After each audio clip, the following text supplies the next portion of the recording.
Work energy power part 1। तो work actually होता क्या है? वर्क जब भी हम किसी भी चीज़ में या किसी भी ऑब्जेक्ट में फोर्स लगाते हैं तो उसकी वजह से जो मोशन प्रोड्यूस होता है उसे हम वर्क कहते हैं।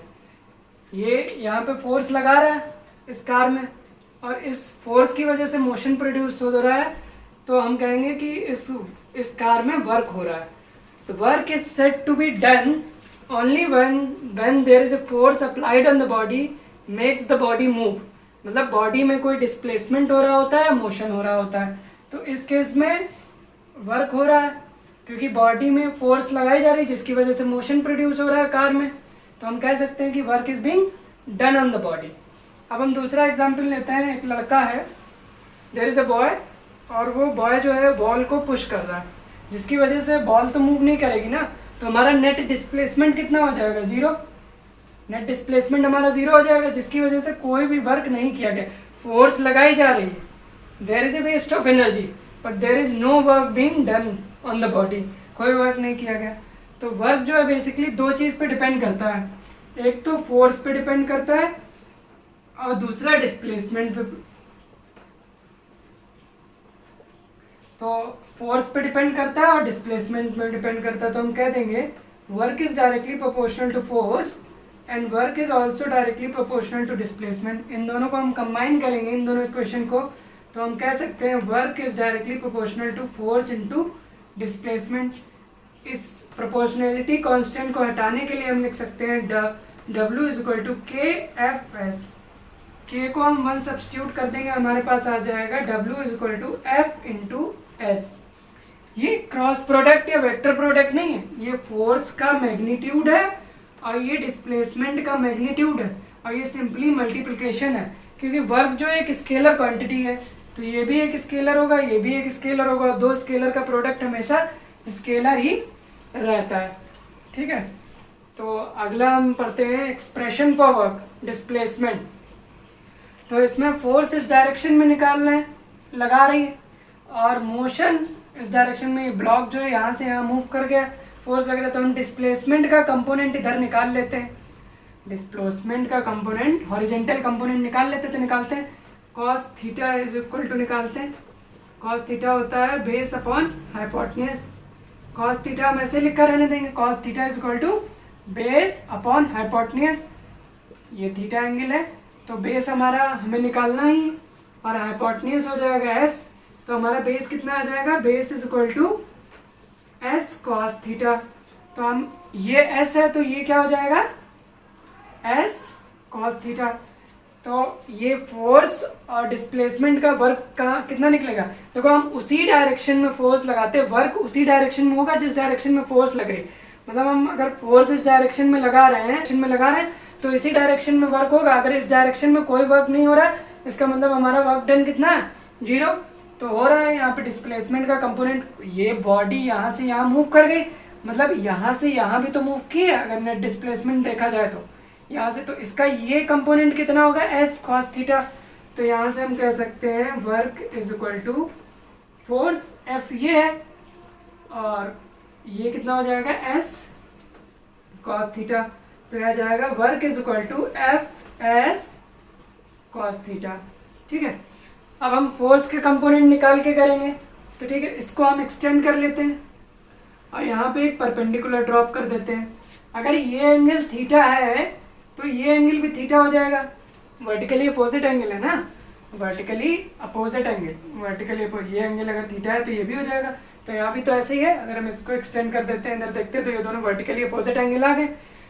तो ये हमारा 90 डिग्री है, ये हमारा एफ है, तो इस डायरेक्शन में मोशन हो रहा है, तो इसके अलावा हम फोर्स का कंपोनेंट निकाल लेंगे और उन दोनों को मल्टीप्लाई कर देंगे तो हमारा वर्क आ जाएगा। तो फोर्स का कंपोनेंट यहाँ कितना निकलेगा? हम कॉस थीटा यहाँ निकालते हैं, कितना आएगा? Cos theta is equal to base upon hypotenuse. तो कॉस थीटा बेस हमें निकालना ही है, हमें यही तो निकालना है, ये परपेंडिकुलर ये हाइपोटेन्यूज, तो ये बेस हो जाएगा।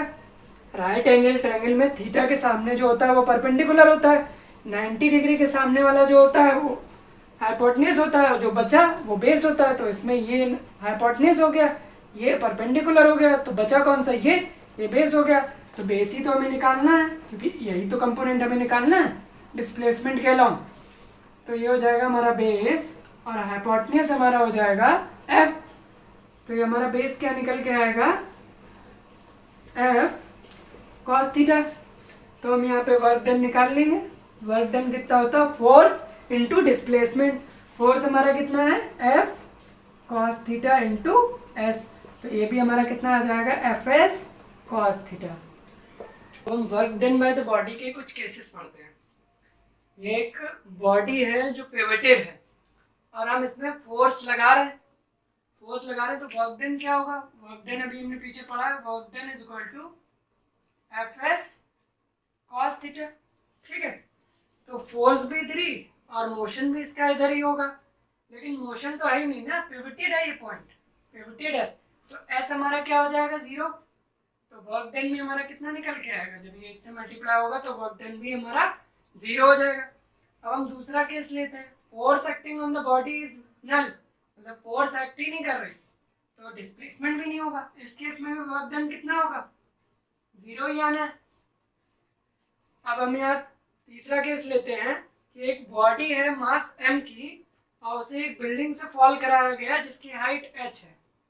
ठीक है, तो वर्क डन कितना होगा, हम निकालते हैं, W is equal to F S cos theta. अच्छा, थीटा इस केस में कितना हो जाएगा, फोर्स हमारा नीचे एक्ट कर रहा है, बॉडी का जो वेट है वो नीचे एक्ट कर रहा है और डिस्प्लेसमेंट भी हमारा उसी डायरेक्शन में हो रहा है। तो दोनों चीजें जब एक ही डायरेक्शन में हो रही हैं तो एंगल कितना होगा, 0। कॉस 0 की वैल्यू कितनी होती है, 1। तो हमारा सिंपली कितना आ जाएगा, एफ इंटू एस। अब F is equal to M G हो जाएगा, वेट के बराबर होगा ना फोर्स, एम इंटू जी। और हाइट एच है, मतलब डिस्प्लेसमेंट हमारा कितना है, एच। तो हमारा सिंपली कितना निकल के आना है, एम जी एच।